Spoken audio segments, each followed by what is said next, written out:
si Chris, si Mark, si Alex, si Medieval. Ayun, ang mga naka-live natin ngayon ha. Si Sai Antagal. Hindi pa po siya naka-live. Ano ba tong tao na to?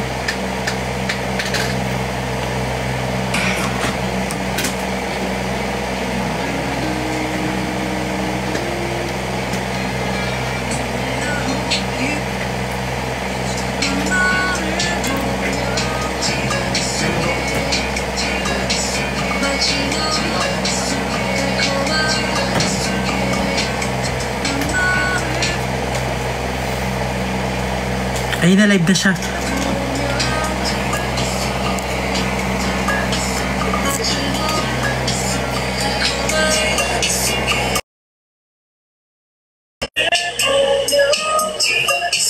Ala? Hoy, ba't nag-end ka kanina?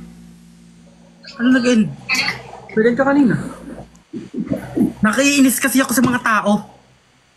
Huwag mo na kasi lang pansinin. Ganun kasi talaga sila lagi. Hindi sa akin. Okay lang ako, wala naman akong paki sa kanila eh. Pero dun sa may kay Migs, tang ina.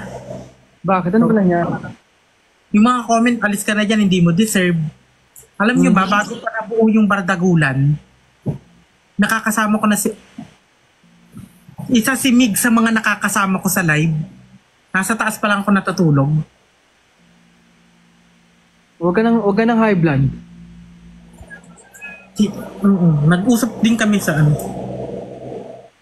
Hindi kasi akala ko galit ka. Kaya nag-wordy talaga ako. Sabi ko, baka galit si Cutie sa akin. Parang sabi ko nga sa live eh. Did I do something wrong ba? Like to make you upset? Sabi ko.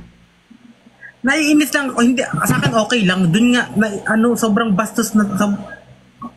Lagi naman ganun yung ibang tao. Na hindi talaga may iwasan yung alis.